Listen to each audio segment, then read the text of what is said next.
Baik, bismillahirrahmanirrahim. Assalamualaikum warahmatullahi wabarakatuh. Eh, di pertemuan video editing, oh sorry maaf ya, ini fotografi ya. Saya buka dulu sebentar. Video editing.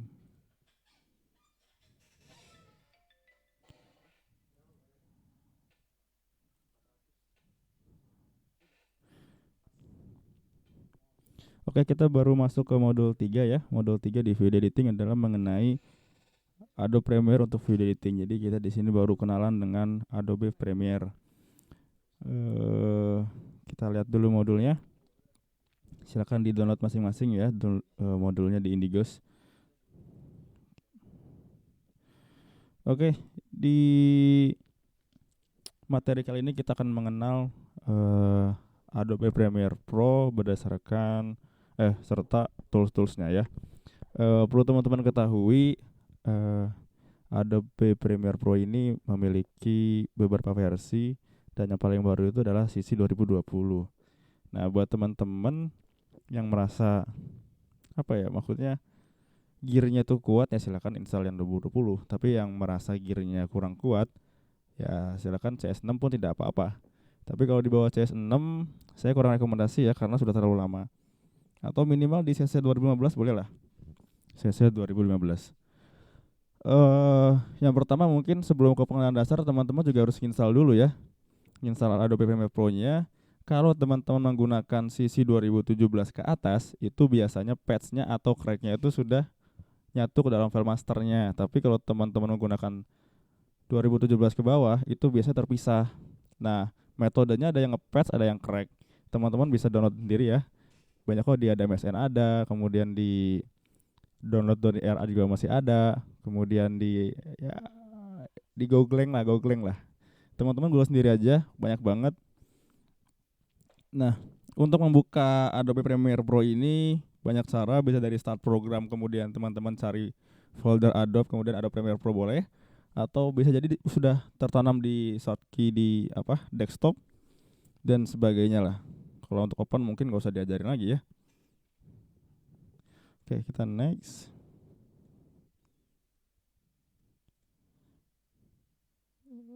Setelah teman-teman membuka projectnya, itu teman-teman akan menghadapi jendela atau si Adobe Premiere bertanya, kita mau new project atau open project atau misalkan open recent. Open recent itu adalah membuka file yang sebelumnya kita buka. Nah, silakan teman-teman kalau teman-teman mau membuka atau membuat project baru, silakan tinggal klik new project. Nah, setelah itu teman-teman akan menghadapi jendela yang namanya atau frame general. Nah, di situ nanti ada banyak banget, ada kayak FPS itu frame rate per second ya. Kemudian mode, terus kemudian audionya berapa rate-nya gitu kan. Kemudian apa lagi ya? Di situ tuh. Ini saya mohon maaf banget nih nggak bisa ngebuka play-nya karena Adobe Premiere saya bermasalah di sini. Karena saya pakai laptop gitu ya, PC-nya nggak ada. Nanti kita next lagi lah. Nanti kita next di pertemuan berikutnya saya bikin sampelnya saya bikin. Nah, kalau di sini di modulnya Mas Arif, kita silakan membuat project dengan file latihan, project X latihan. Terus tentukan lokasinya di mana, tinggal kita klik selanjutnya. Nah, ini tampilan umum interface awal dari Adobe Premiere Pro, tapi ini kalau nggak salah pakai CS4 ini. Kalau pakai CC 2020 itu tampilannya sudah dinamis dan fitur-fiturnya juga sudah update banget. Kalau teman-teman pengguna setia di Adobe Premiere Pro pasti teman-teman membutuhkan apa ya, efek grading. Nah, di sisi 2004 di CS 2004 CS4 Adobe Premiere Pro ini gradingnya masih kurang asik. Kenapa saya bilang kurang asik? Karena dia masih menyatu di kumpulan efek. Tapi kalau teman-teman sudah pakai 2019 2020, dia sudah ada fiturnya sendiri. Kayak apa namanya, Lumetri Color. Nah, itu lebih enak lagi tuh. Tapi Jangan sampai teman-teman memaksakan pakai 2020, nanti pasti nggak jalan. Kasihan laptopnya, kasihan gearnya ya. Oke, kita next. Ini untuk mengimport file atau bahasa saya memasukkan file ke dalam project ya. Itu caranya banyak banget. Bisa Ctrl I, atau teman-teman bisa pergi ke menu file kemudian import, atau lebih cepatnya teman-teman klik and drop. Jadi teman-teman pilih videonya, diklik, drag, dan terus drop di directory si Premiere-nya. Oke, itu untuk import ya. Next. Ini langsung transisi ya. Sebelum ke transisi, gini. Sebenarnya di Adobe Premiere Pro ini ada sebuah basic yang harus teman-teman pelajari. Basic dasarnya adalah seperti memotong klip, kemudian menyambungkan klip, kemudian menyusun klip, itu sebenarnya harus dipraktekkan. Mungkin nanti di video berikutnya saya akan praktekkan ya. Saya mohon maaf banget di pertemuan sekarang belum bisa mempraktekannya. Oke, kita next dulu. Di sini transisi ini adalah yang namanya transisi itu adalah perpindahan dari scene 1 atau scene 2 atau gambar 1 dan gambar 2 sebenarnya. Kalau di sini transisi merupakan perpindahan dari suatu tempat ke tempat lain, betul. Intinya dia perpindahan dari video 1 dan video 2. Nah, transisi ini biasanya ada di efek, preset dan efek. Kemudian di situ ada biasanya ya, ada preset, kemudian audio efek, audio transisi, video transisi, dan video efek. Teman-teman bisa cek sendiri, siapa tahu saya yang salah, karena saya nggak buka filenya ya, nggak buka softwarenya. Barangkali saya salah menyebutkan. Nah, teman-teman di situ tinggal pilih. Ketika teman-teman mau memilih transisi ya, teman-teman tinggal pilih transisi video atau video transisi gitu kan. Nah, nanti di dalamnya ada banyak lagi, ada dissolve dan sebagainya, itu banyak banget. Tinggal teman-teman pelajarin satu-satu karakternya masing-masing. Kayak dissolve, sudah pasti dissolve itu adalah meredup dan menerang gitu kan, konsepnya di situ. Atau misalkan mau pakai twist dan sebagainya, itu di situ ada semua kok. Cara pemakaiannya mudah banget, tinggal teman-teman siapkan video 1 dan video 2-nya bersamaan gitu ya, dempet. Kemudian tinggal pilih yang mau dipakai, misalkan dissolve to white, klik dissolve to white-nya, kemudian masukkan ke dalam tengah-tengah antara video 1 dan video 2. Itu sudah otomatis terinstall di situ nantinya. Oke, kita next. Output enggak apa. Kita next. Nah, ini adalah visualisasinya. Video 1, ini video 2. Di sini baru kita masukkan transisi. Transisi ini berfungsi untuk membuat tiap perubahan video 1 dan 2. Kita next dulu ya, karena tadi ini sudah kita bahas. Nah, ini dia cross dissolve, sama saja di sini juga pakai cross dissolve. Kita next. Untuk melihat previewnya, kita tinggal tekan tombol space atau spasi ya. Oke, kita next dulu. Oke, selesai ya. Oh, belum. Maaf. Kemudian meletakkan frame tersebut dalam timeline, pilih dulu track. Nah, ini nggak usah, nanti saya contohkan aja di video berikutnya ya. Oke.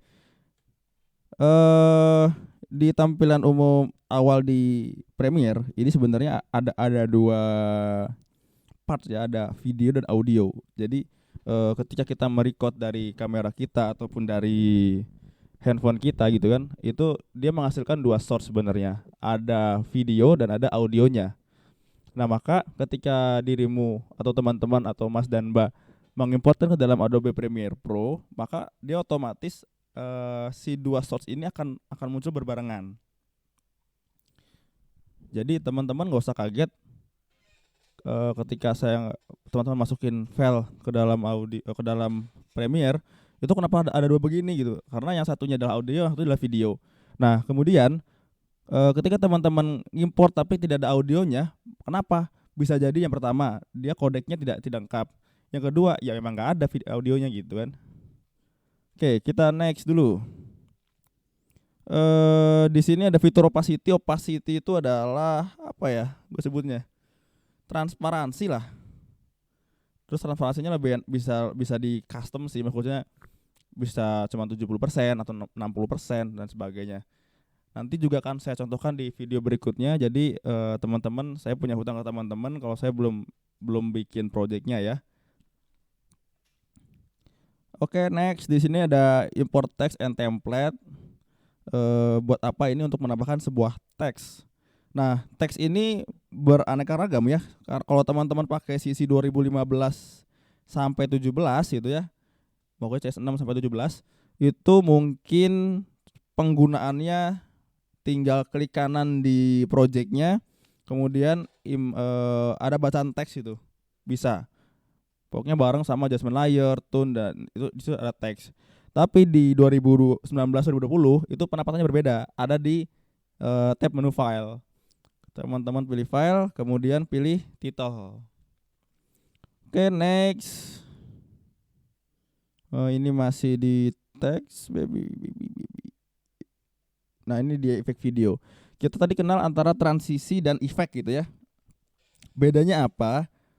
Kalau transisi itu adalah perpindahan, kalau efek itu ada di dalam video tersebut.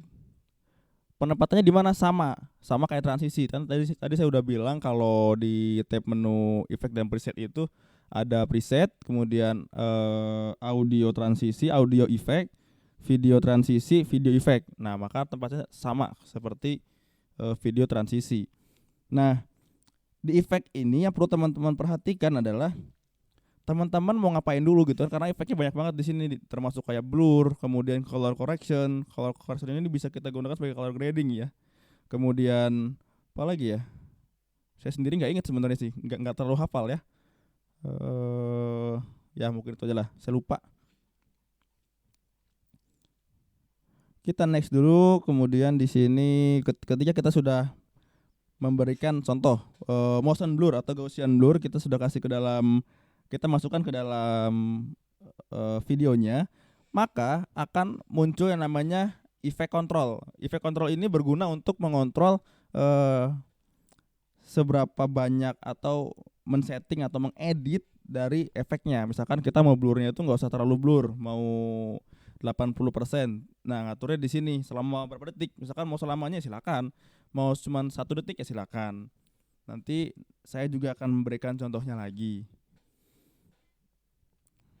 Next. Kemudian setelah selesai, tahap terakhir adalah export file atau rendering ya. Saya sebutnya adalah tahap rendering. Untuk merender ini sebenarnya mudah banget, tinggal file, export, kemudian media. Nah, kalau teman-teman pakai Windows Encoder, Windows Encoder, Adobe Encoder itu lebih enak. Kenapa saya sebut lebih enak? Karena dia tidak menyatu di file editingnya. Jadi saya lebih senang bekerja itu satu software satu tugas. Jadi Premiere ya hanya untuk compose, hanya untuk edit, tidak untuk menggrading dan tidak untuk merender. Rendernya pakai apa? Encoder. Kemudian gradingnya pakai apa? Ya bisa pakai, saya lupa namanya ya. Lupa lagi, saya lagi pikir-pikirnya ini mungkin. Oh iya, Resolve, pakai Resolve gradingnya. Bisa pakai Resolve kemudian. Nah, kalau di awal itu seharusnya kita memperhatikan yang namanya kodek. Kenapa kodek ini penting? Kalau tidak ada kodek, kita tidak bisa memasukkan atau mengimport sebuah file video apapun, nggak akan bisa. Kecuali yang sudah terdaftar dari Windows-nya, kayak AVI dan sebagainya, itu mungkin masih bisa. Tapi kayak modelan Move, MP3, MKV gitu kan, itu nggak semudah kita langsung import ke Premiere. Kenapa nggak semudah itu? Karena kita butuh kodek. Nah, kodek ini saya sendiri biasa pakai dari Apple, sama dari apa namanya, saya lupa, KMKV, KMP kodek, saya biasa pakai dua itu. Jadi teman-teman sebelum menginstal Premiere-nya atau Adobe-nya, teman-teman pastikan dulu supaya kodeknya itu sama net framework-nya itu sudah diupdate. Nah, ketika sudah aman semua, kita sudah editing sudah selesai, baru kita ke tahap export atau render. Silakan tadi pilih file, export, kemudian teman-teman pilih movie ataupun media. Nah, di situ tuh ntar teman-teman disuruh milih lagi. Ada resolusi, ada frame rate juga, ada apa namanya ya, tipe kayak AV MP4 atau apa gitu kan. Nah, apa yang perlu diperhatikan? Yang perlu diperhatikan adalah teman-teman mengambil gambar contoh menggunakan format P20 atau resolusi 720, sorry 720. 720 ini artinya adalah 1280 dikali 720 resolusinya. Nah, kemudian teman-teman ngedit di Adobe Premiere, sekuensinya juga harus sama kalau bisa 720. Tidak boleh di atasnya. Kalau teman-teman ngedit di atasnya, maka gambar teman-teman tuh harus ditarik. Nah, ketika gambar ditarik itu pixel semakin besar, maka antisipasinya itu layar bakal hancur kalau teman-teman di play di layar yang besar.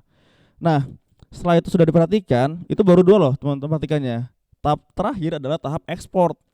Ketika teman-teman ngambil gambar pakai 720, editing pakai 720, kemudian teman-teman ekspornya ke 1280, itu pun sama saja bakal hancur. Jadi kalau bisa di bawahnya, tapi kalau di bawahnya terlalu kecil, ya kalau bisa sama 720 lagi. Jadi seperti itu. Supaya apa? Supaya kualitas terjaga di situ. Nah, oke, mungkin di pertemuan kali ini sampai di situ dulu. Nanti tolong ingatkan saya atau ada yang japri lah nanti ya. Saya akan berikan tips-tipsnya secara detail di video berikutnya ya. Terima kasih. Assalamualaikum warahmatullahi wabarakatuh.